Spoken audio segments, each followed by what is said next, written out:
Okay, well, let's go ahead and get started. I'd like to thank everyone for attending today. We're so honored to have Dr. Day here today with us to give us an overview of his well-funded research and giving a geospatial effect. Just to give you an introduction to the Big Data Health Science Center for those that might not be familiar with us, it was a President's Excellence Initiative that then created, there's 5 interdisciplinary cores and 2 hubs that collectively are focused on advancing big data analytics, approaching that from computer science, health, criminology, a variety of different aspects, so that we can collectively advance the health of South Carolinians. And today we are the Geospatial Core, which I help lead. We're honored to have Dr. Day give his talk, and I'll turn it over to Dr. Wang to introduce our speaker. Thank you all for being here. Sure. Thank you, Melissa, for giving this big picture of all the webinar series from the Big Data Health Science Center, and especially for the GIS core. My name is Susan Wang. I'm a GIS scientist from Department of Geography here, and I'm also glad to get involved in this geospatial core. And also the audience, thank you for coming. Today, we're excited to have Dr. Dajun Day here to give us a talk. Dr. Day is a professor at Georgia State University. He has a joint role in geosciences and public health. He's an affiliated faculty at the Injury Prevention Research Center at Emory University and Georgia Health Policy Center. His work has been funded by WHO, NIH, NSF, USGS, and Robert Wood Johnson Foundation, and a lot more that we cannot speak here. Dr. Day is an active urban GISer and health GISer. I have known him for quite a few years and have been witnessed his really active research. And I would see his research is a perfect example. That is what our geospatial core is striving to. So today he will present his work concerning disparities in radon testing and the associated demographic segregation. Dr. Day, thank you for accepting our invitation and to give us a talk here. When we communicated last semester, we all have expected to host you in person on this beautiful campus. So I still want to show you here already. I already showed you earlier. So at least your vision is here with us, right? Sorry, it has to be switched online, but we are still equally excited and to see you virtually in this next hour. For the audience, I believe you have been muted. Please hold your questions during Dr. Day's presentation. After that, we have a Q&A session. So you could post your questions in the chat room at the bottom of this Zoom meeting. Also, the Q&A icon is also useful. I just heard from Miranda that you may also raise your hand using that small icon there. So Dr. Day will answer your questions accordingly. So Dr. Day, now the one is yours, and please go ahead. All right, thank you, Dr. Wang and Dr. Nolan for your invitation. Likewise, I really hope and to join you in person to have a real conversation, in-person live conversation. And also because of the pandemic, we all need to be taking a break to be away from our kitchens so that we can have some real refreshment of our daily lives. So here I'd like to share a talk and a research program I have built at Georgia State around the radon testing. So the radon testing here, I want to share about the role of residential segregation, and then I will also share how we started this this research efforts.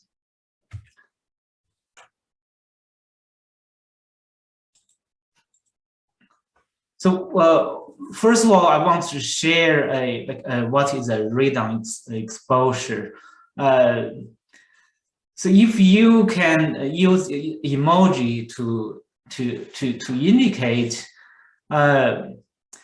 if you have never heard radon before, if you have never heard radon before this talk or before you see the flyer about this talk, please use your emoji to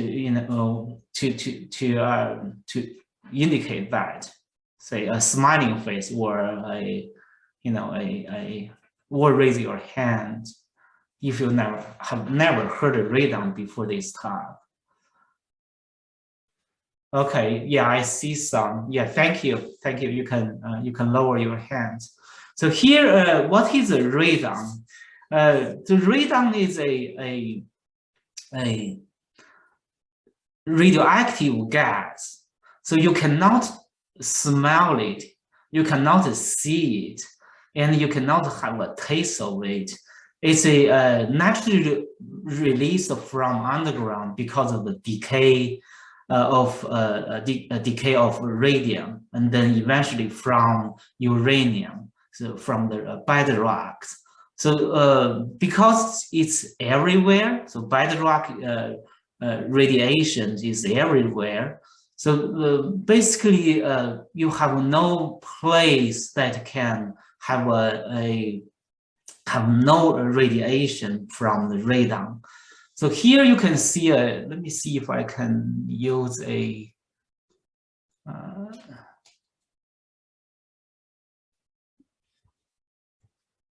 okay, so if you look at the map, the EPA map, basically the EPA classified the whole country into 3 zones.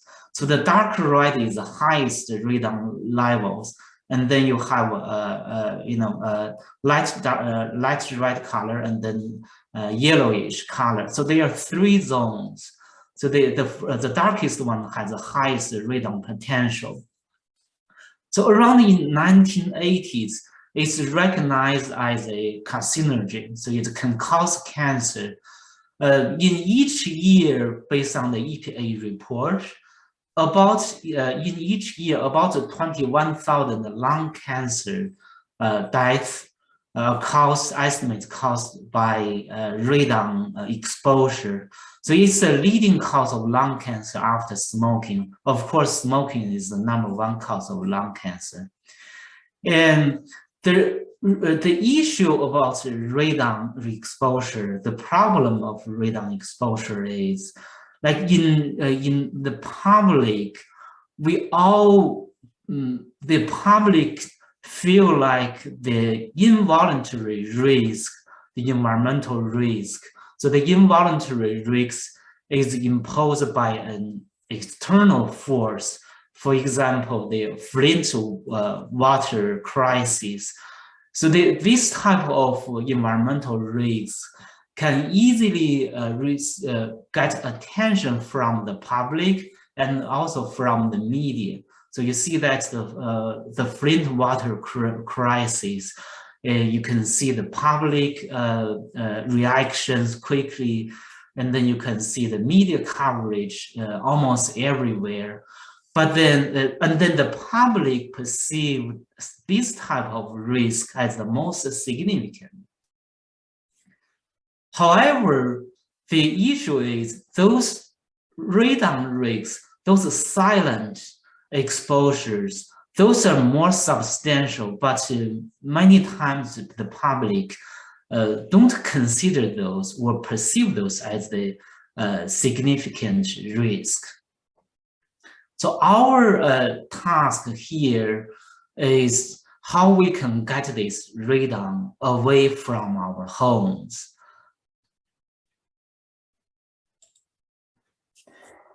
So the radon is an old but also a persistent problem. When we started the NIH project, the reviewers from the NIH review said that this acknowledged that this is an old problem. And in 1980s, there was a national campaign to promote testing. But later on, I will share how this looks like.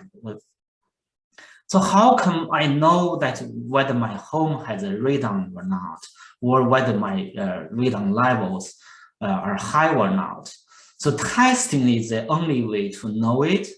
The best part of this is that it's very cheap. You can test it on the chart, on the figure. You can see that there on the top two, there are two short-term tests. So you can buy from Home Depot or from any of those home improvement store for about like $10 or $30.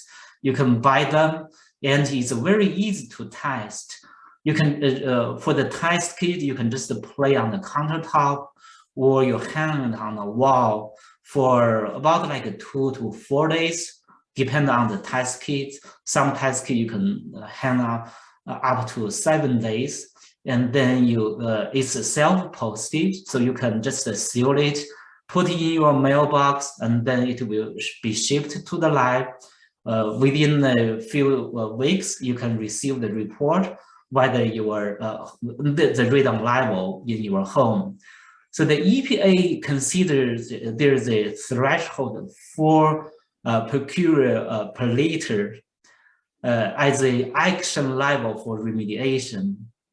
And for the 148, that's international unit.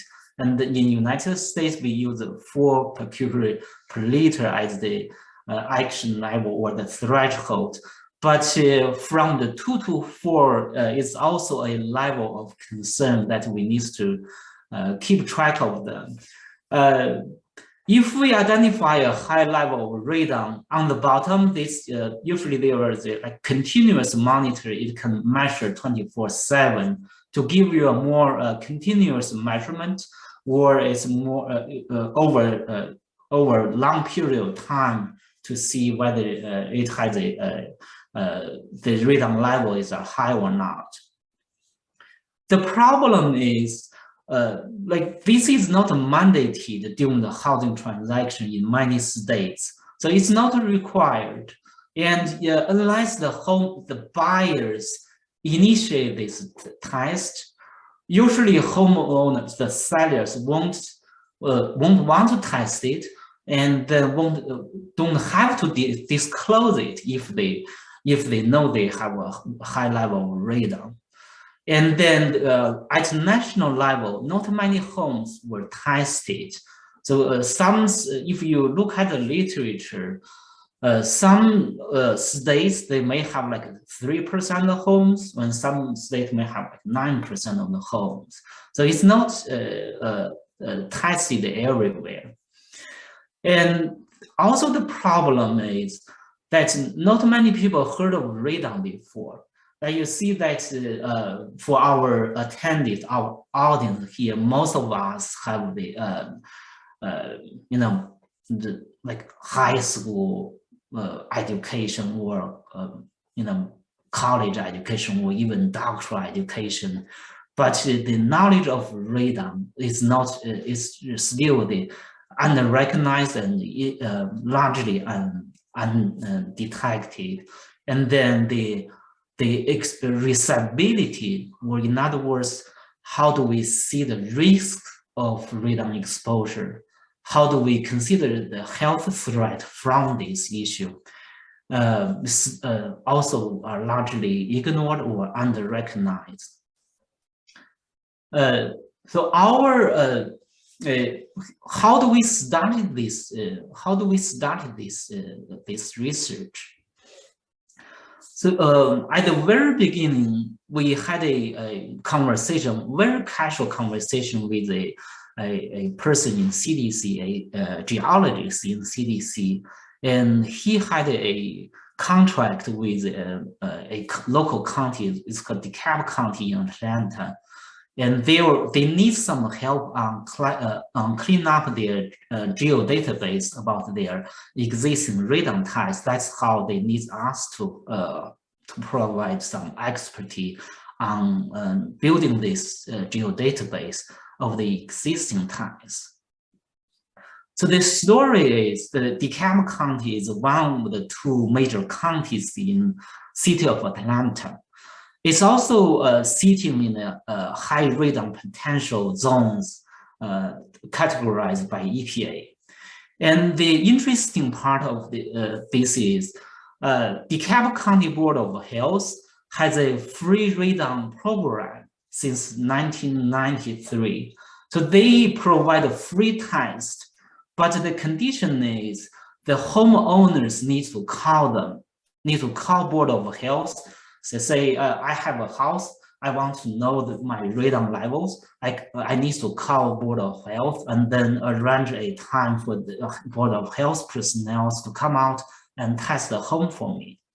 But then this will be an issue that the homeowners need to know radon, and the homeowners want to test it. So when we help them to build this radon database, we found out we create a map for them, and then we found out that the test rates are very low. So if you look at the map on the upper corner, many areas, like every 100%, every 100 homes, there are only like 6 or 8 homes were tested, and some area it only had like 2 homes, or even some neighborhoods have no homes were tested.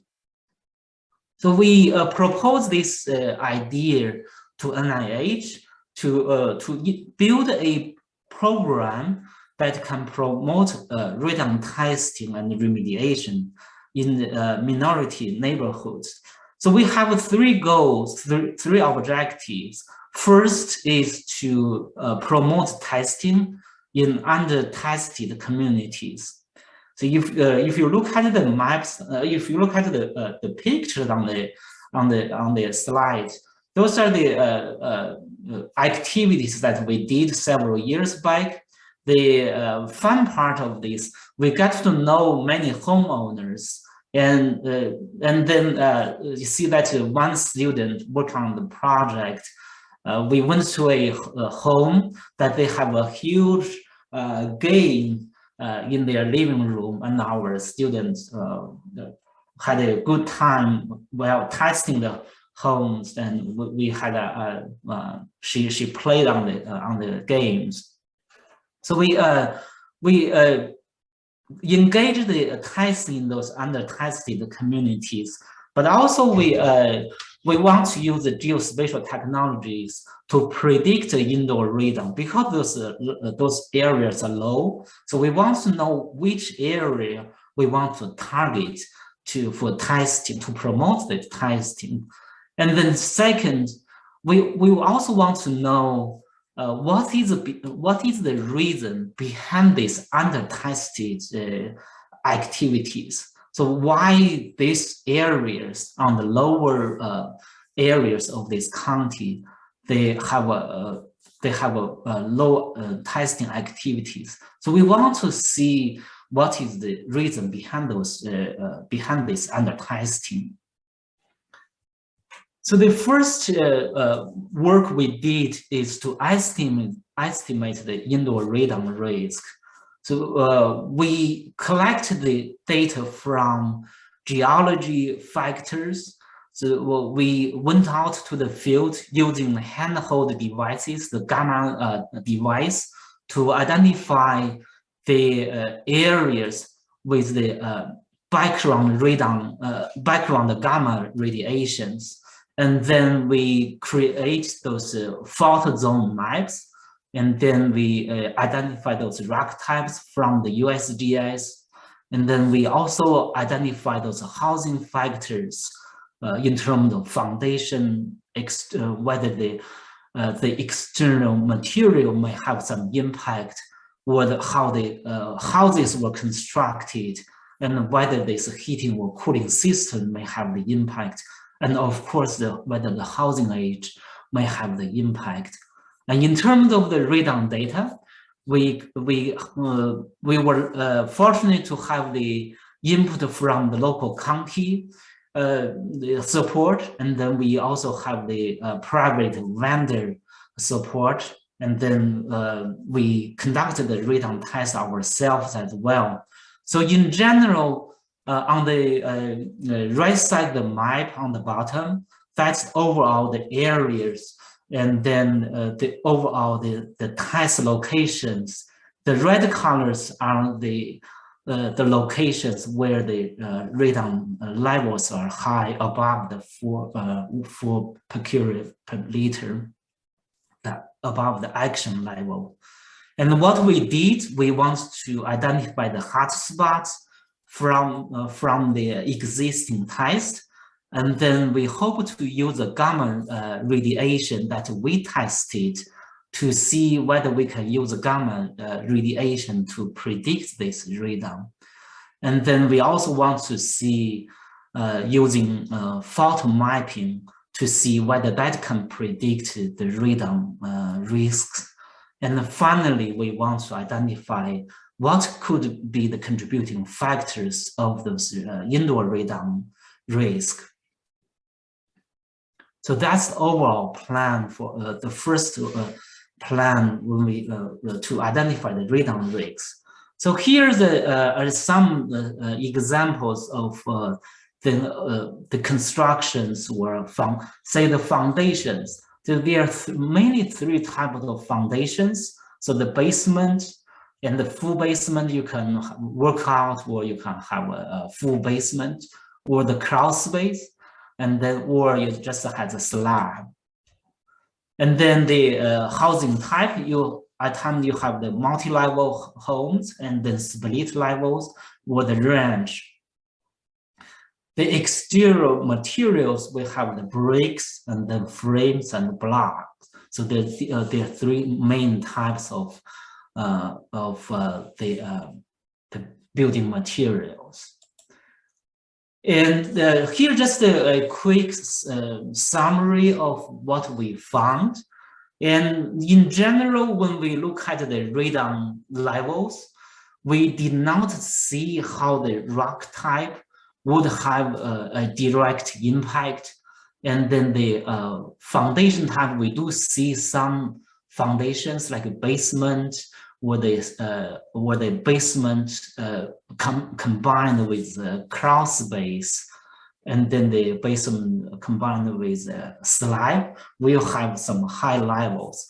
But interestingly, we found, and also a very exciting part is the fault zones.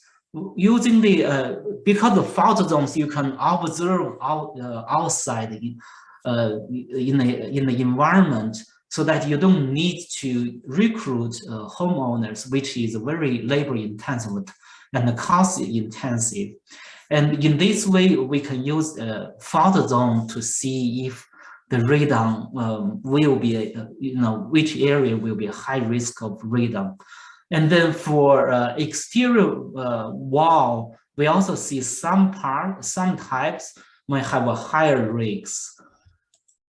And then when we look at the construction type as well, we did not see a very clear pattern. We do see like some construction type have a lower or more protective, and then there's no huge difference in terms of the heating type, whether you have a central heating cooling system or you have no heating system. There we don't see a huge difference. But when we look at the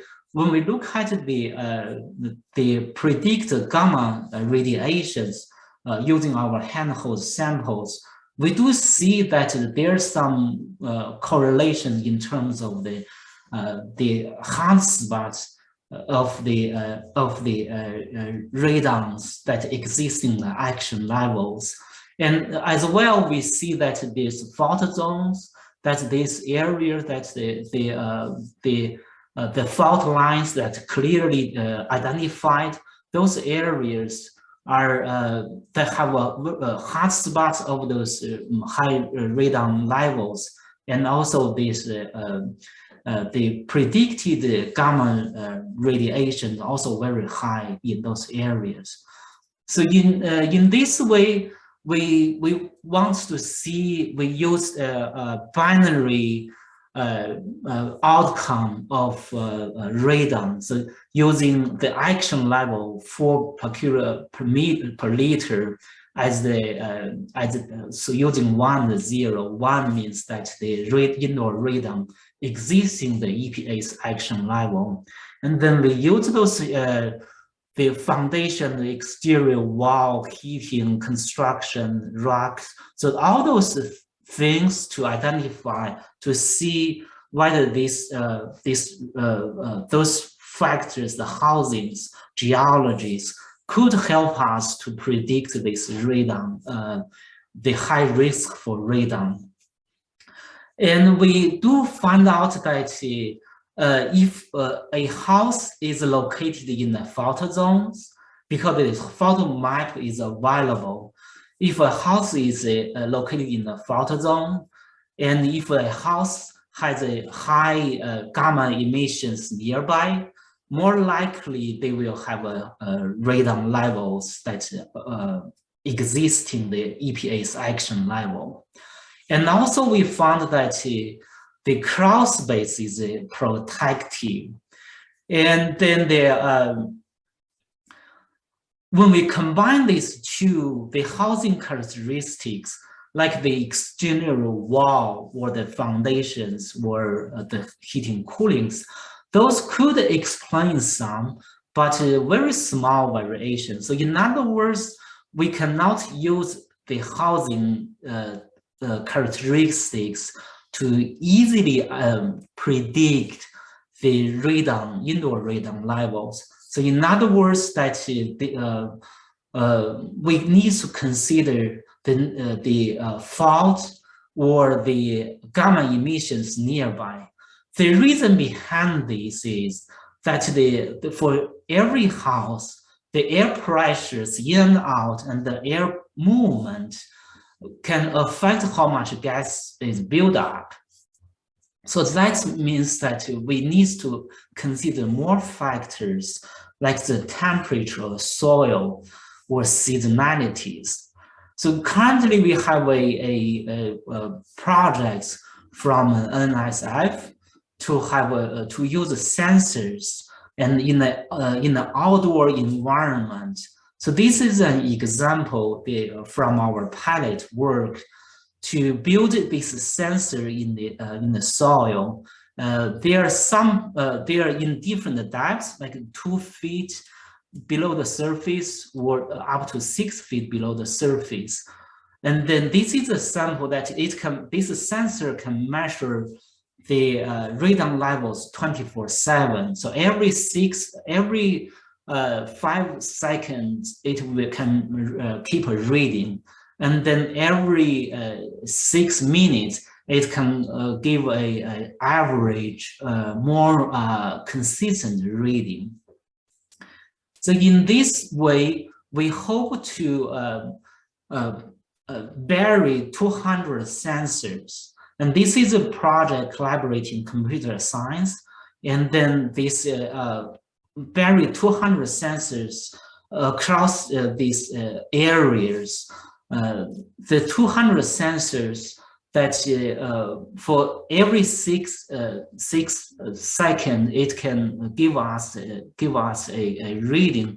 And then we hope to build a real-time GIS to gather this data and then to have automatic, because this has the geology input in terms of soil, the depths to the bedrock, the soil texture, and then the humidity, and then this pressure. All those sensors are attached with these radon sensors. So in this way, we can have a 24/7 measurement of this environment. You can imagine this as you can imagine this as a cluster of buildings, and each building location is a sensor, and then each story or each level of a building is a time step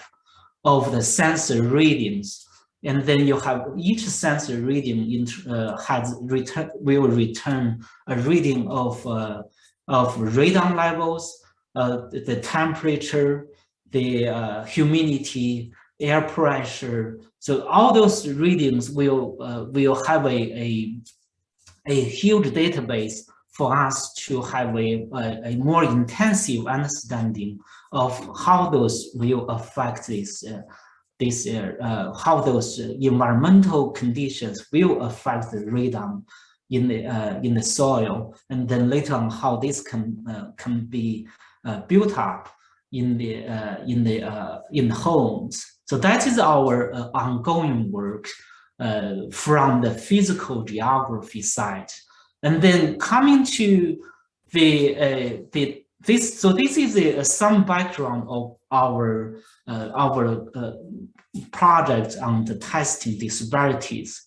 So in our initial work from the NIH project, we went to the communities, identify, if you look at this too, this is the on the bottom, on the map on the bottom, is the existing testing before our field work. And we found that there the 10% of the of the communities that have low radon testing activities, and then we propose to increase these activities in those under-tested areas. So in general, we tested 201 houses that have never been tested before in those 10% communities.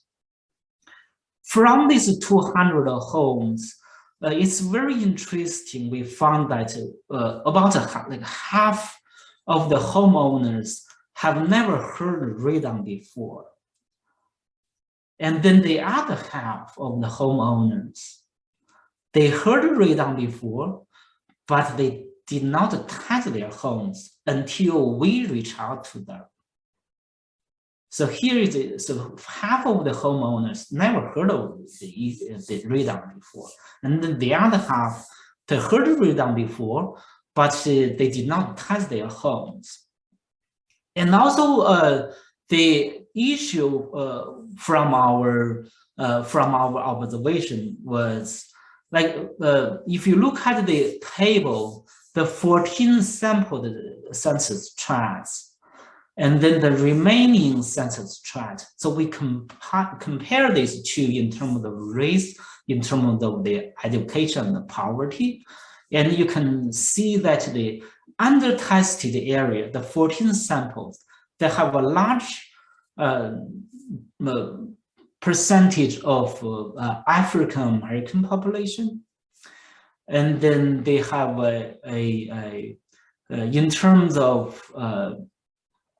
in terms of the bachelor degrees, you can see that it's lower, and in terms of the income, and you can see that it's also lower compared to the rest of the area.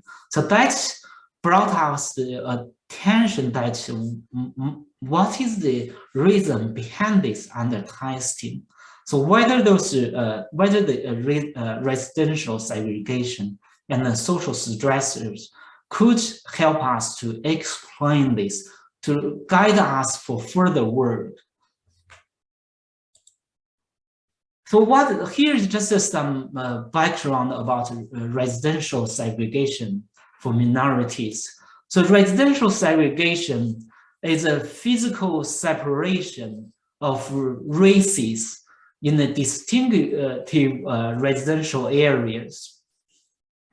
So in literature, segregation, even though it's abundant, in law, a few decades ago, but it's still a fundamental cause of health disparities.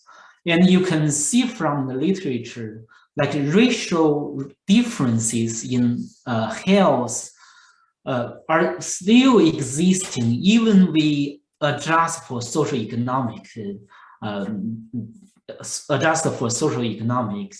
differences. This segregation blocks the normal processes of the socioeconomic mobilities. So the income and education, so those income and education do not translate into the same level of financial or educational advantage between races. So this will create a environment, this living environment that can isolate, or it's kind of like a glass wall. You don't see it, but it's there. So there in literature, you can see various insights on health disparities, but for environmental threat, for the environmental concerns or exposures, we don't see many efforts on those. So we want to see if this could help us to guide us for further campaign or further advancement of this knowledge. So here's our research design for this project. So first of all, we identify all those radon tests, and because some tests they place multiple tests at homes, and then at one home, or sometimes they each home receive multiple tests over time. So they may have a first test, and then they will test again for follow-up. So in this case, we only keep the original, the first test. And then we did here is the overall the flow chart, and then we from the radon side, we map the radon testing inadequacy, and then on the other side, we look at those social stressors in terms of residential segregation, and then we also look at the economic, and then the economic, and then the educational factors. So those are the overall structure of our current work.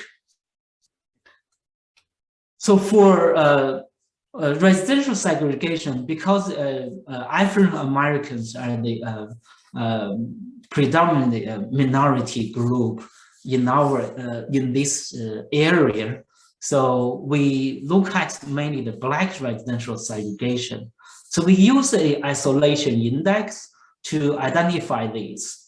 So in literature, you can see a lot of people use, say, the percentage of African Americans as a way to measure a neighborhood.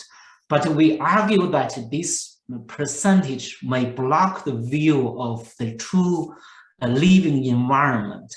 In this case, you can look at these two figures on the slide. On the left, both you can treat them as two neighborhoods.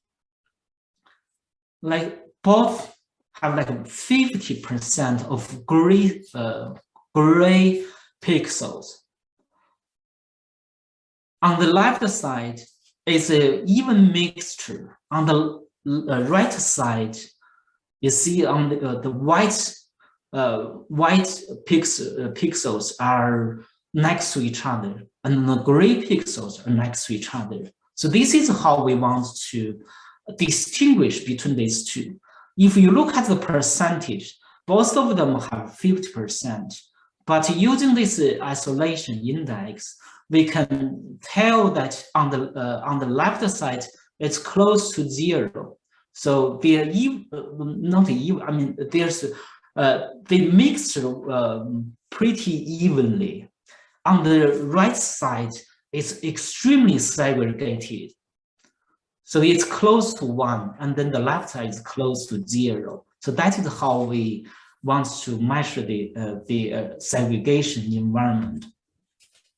So using this technique, we identified in the area over the 25 years. So in 1990, 2000, and 2010.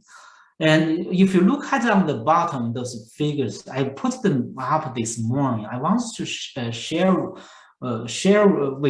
with you.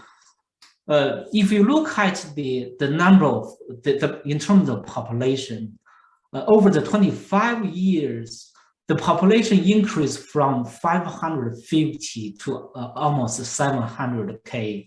And then you look at the African Americans, it increased from 42% up to 54%, 12% increase. But you see that if you look at the segregation map, instead of a mixture, a more diverse county, you see that it's more polarized on the, and then you can see the segregated communities, instead of shrinking, it's expanded. And on if you look at the southeast areas, in the past it's a pretty mixture, but now you can see that it's expanded. So that is the insight we see in the area. And if we look at the radon testing rate, we use a smooth testing rate. The reason that we use a smooth testing rate is that overall the areas that have very low testing, if you recall the map, that some areas, some neighborhoods, 100 homes, there are only 2 or 3 homes that were tested. So we want to see if this the small number of tests will make the crude testing rate fluctuated. If we use the raw or the crude testing rate, that may report outliers of the under testing outliers by mistake. So in this case, because of the time, I won't go details of the method. It requires this smoothing method required to calculate the rate. It uses the 6 neighboring census tracts, to use that as the weight to compute the testing rate in a census tract, and it will move to the next. And then we use the 4 nearest neighbors and the 8 nearest neighbors to validate our testing rate. So overall, you see this is the green map is the one that we can see the testing rate. And you can tell that compare this and the segregation map, they have a very good coincidence or correspondence between these two. So that helps us to see why these testing are different in terms of the segregated neighborhoods. So we group those neighborhoods into 4 groups. So in terms of segregation, we group them into 4 groups. So into 4 quartile groups. So the least segregated and then the most segregated, we group them into 4 groups. And then we compare the rate ratios. So here is the graph that we compare the least segregated quartile to the most segregated quartile. So the least is the numerator and the most segregated quartile is the denominator. So we want to see the rate in terms of the difference in terms of the social economic stressors and also the radon testing stressors.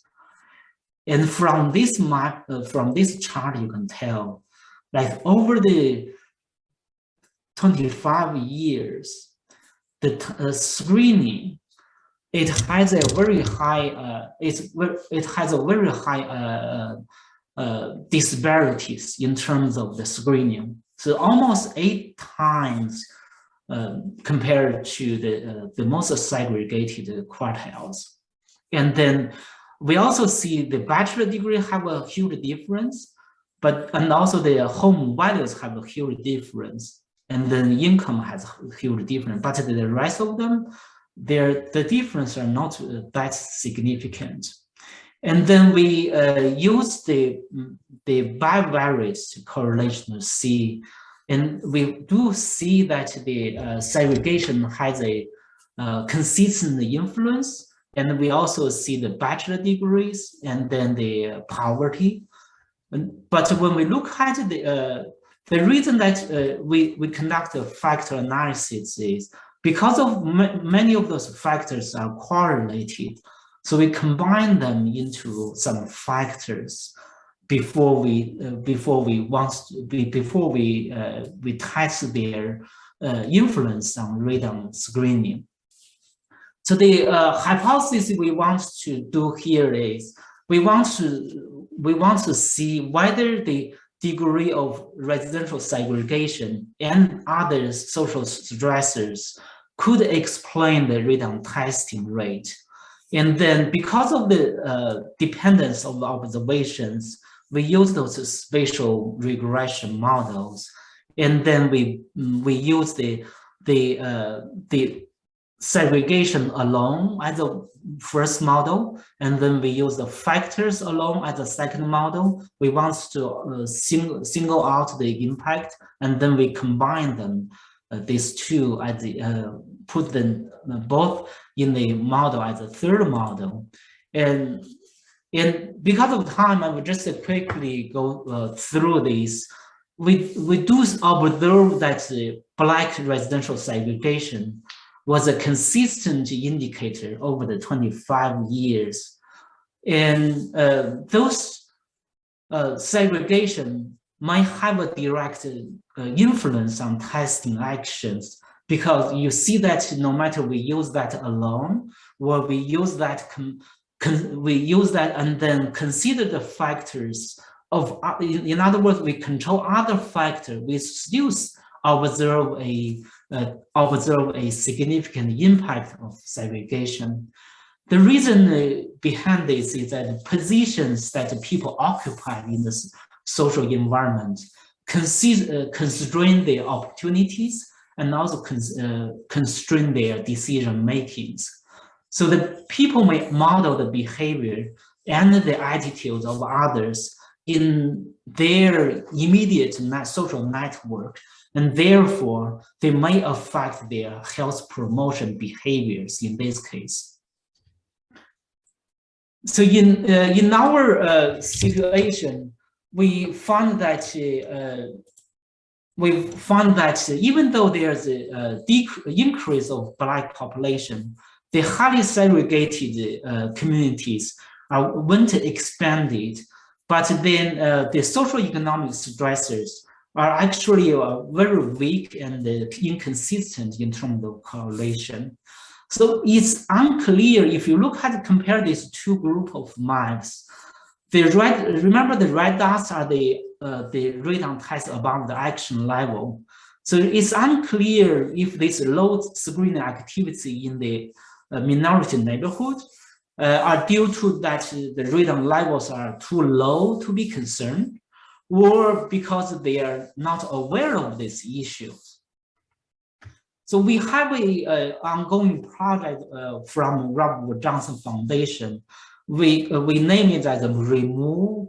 The goal is to increase the knowledge, to evaluate the radon levels, and then to mitigate if there's a high detections of radon, and then to ventilate their homes using the visual-based method. If you look at the literature, the EPA, WHO have those radon materials, but people still don't test them. So our idea was to engage the community members, to recruit the homeowners, and to understand their risk perception and their knowledge. And then we will build a 3D environment, the virtual environment, and then to provide a immersive training, and then also to simulate the homeowner's reaction, to hopefully using this way to improve their knowledge and the perception. And then using GIS, we will target to target those areas, and using those visual-based message to engage the community youth. And then we hopefully that we can increase the knowledge and awareness. So that's all I want to share with you. Thank you so much.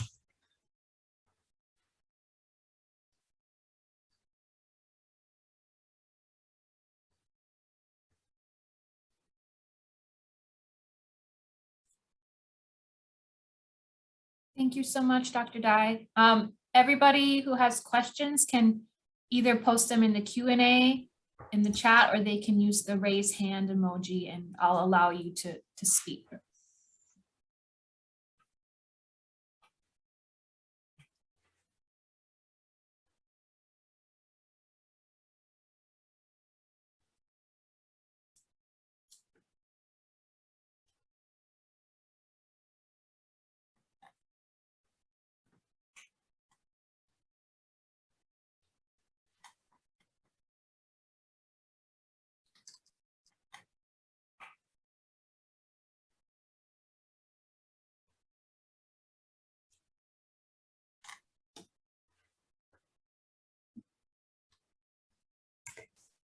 Well, I guess I would like to thank Dr. Day for his talk today. I thought it was an incredibly innovative approach to identifying this problem, but then also coming up with some great solutions and methods to approaching it with a lot of rigor in there.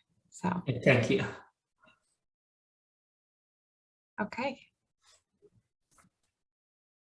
Well, I guess we would thank you for coming out, and we look forward to certainly hosting you possibly in the future. Oh, okay. I see one from Dr. Wang. My typing is too slow. Sorry about that. No problem. I'll let you ask the question, Dr. Wang. Okay, yeah, I just go ahead. Yeah, Dr. Da, I heard you just quickly mention about this sensor network. So you set up the sensors under the soil, if I understand correctly, and to detect the radon. So could you share about your experience? I'm very interested in similar research, but I wonder how successful or unsuccessful it is to maintain the network. Yeah, thank you for your interest. We just got background last year, last March. So we started to design this. We haven't started this actual the sensors network yet. So right now our kind of work is we already identify the locations, and then the soil people their design the boring activities, and they are still negotiating with the companies coming out to dig. So that stage, we hope to bury the sensors, in probably whole this spring, we will bury the sensors. We already purchased those sensors, is tested in the lab. It's the sensors are working, but now we just need the soil people to dig the hole, and then we can bury them. Yeah, that's a very interesting thing. So I look forward to more of your results in the future.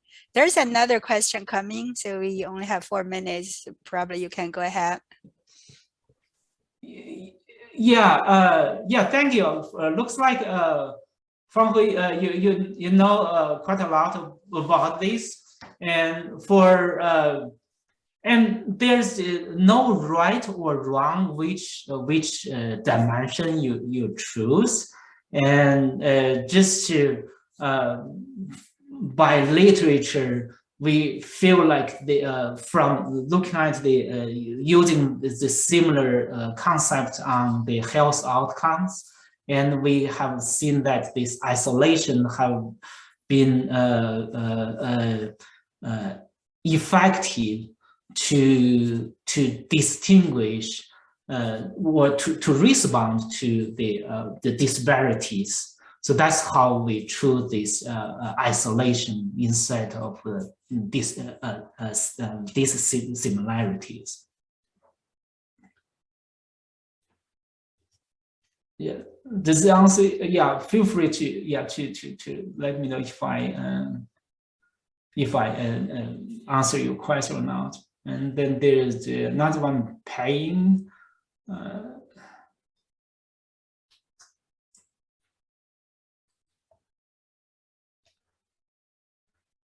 Yeah, it really depends on your local setting. In our area, in our study areas, the predominantly groups are white and African Americans. If you remember the statistics, like just like 2 or less than 2% of other groups. So that's how we chose. But it really depends on your areas, and you need to consider or not. Yeah.